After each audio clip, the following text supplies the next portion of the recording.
Brothers, last night the combat sports world went absolutely wild. We witnessed not one but two shocking moments. First in boxing, where the legendary Canelo Alvarez was defeated by Terence Crawford via unanimous decision, and then in MMA, where Diego Lopes delivered a highlight reel spinning back elbow knockout against Jean Silva at Noche UFC. Both results shook their respective sports. Fans are still in disbelief, analysts are debating what's next, and social media has exploded. So in this video, on Behind the Octagon, we'll break it all down, round by round, moment by moment, and discuss what these results mean for the future of boxing and MMA. But before we dive deep, brothers, don't forget to like this video and subscribe for more combat sports breakdowns. I'll be honest, this fight was personal for me, and I truly believed he was unbeatable at super middleweight, but last night, Crawford proved the world wrong. The fight started with Canelo doing what he always does, coming forward, applying that trademark Mexican pressure,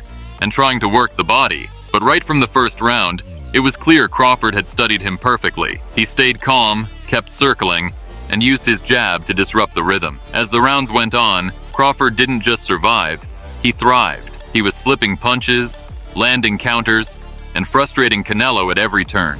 Every time Canelo tried to set up those vicious hooks to the body, Crawford would cut an angle and make him miss. Now, here's what impressed me the most: Crawford's composure. Normally, when fighters step up in weight, you see them struggle with power. But Crawford absorbed Canelo's best shots and never looked seriously hurt. In fact, during round 6 and round 9, when they traded in the pocket, it was Crawford who landed the cleaner punches. By the championship rounds, the writing was on the wall. Canelo looked frustrated, swinging wildly, while Crawford was calm, picking his shots and banking rounds. When the judges read the scores, all in Crawford's favor, I wasn't surprised anymore. Shocked, yes, but not surprised. This isn't just another upset, brothers. This is history. Terence Crawford came up from 2 divisions lower and dethroned one of the most dominant champions in modern boxing. Crawford is now a 3-division undisputed champion. Think about that. In today's era of multiple belts, politics, and ducking fights, becoming undisputed even once is rare. Crawford has done it 3 times. That's why people are now calling him the pound-for-pound #1 and even throwing around the GOAT label. On the other side, Canelo's legacy isn't destroyed. Not at all. He's still a legend. Multiple division champion, fought everyone from Mayweather to Bivol to GGG, but this fight shows he might finally be slowing down. He's had so many wars, so many miles on his body, that maybe the timing was right for someone like Crawford to step in and shock the world. For Canelo, he says just being in the ring makes him a winner, and I respect that. He doesn't need to prove anything to anyone. His resume speaks for itself. But will he fight Crawford again? Honestly, I don't think so. The size excuse won't work because this was Canelo's own division. For Crawford, at 37 years old, retirement could be around the corner. In his post-fight interview, he said he'll talk with his team and then decide. If he walks away now, he leaves as an undefeated, undisputed, multi-division champion. That's one of the greatest resumes in boxing history. So brothers, I'll ask you, who were you supporting last night? Did you expect Crawford to pull it off? Or were you like me, thinking Canelo was too big, too strong? Drop your thoughts in the comments.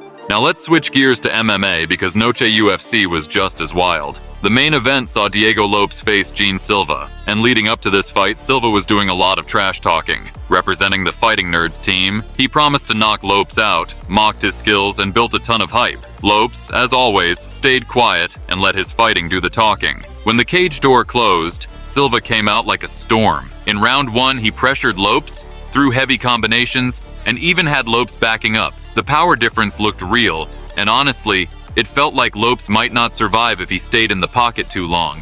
But the turning point came in round 2. Silva, instead of slowing down and being patient, kept charging forward like a zombie. He got reckless, left openings, and that's when Lopes unleashed the spinning back elbow. Perfect timing, perfect placement. Silva dropped instantly, and Lopes finished the fight. The crowd erupted, social media went crazy, and just like that, Diego Lopes announced himself as a real threat in the featherweight division. Some people are saying it was just a lucky shot, but I disagree. Yes, spinning elbows are rare, but you don't just land them by chance. Lopes survived round 1, read Silva's patterns, and waited for him to overcommit. That's high fight IQ. That's preparation meeting opportunity. And interestingly, this is the second time in recent weeks we've seen a spinning back elbow finish in the UFC.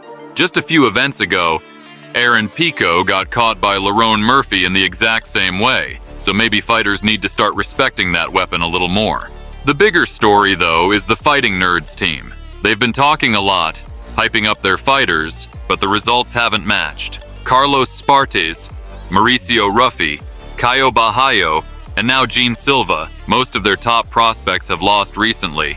Some badly. Fans and fellow fighters are trolling them, saying they need to train harder and talk less. And honestly, it's true. Trash talk can build hype, but in the UFC, if you don't back it up, it backfires badly.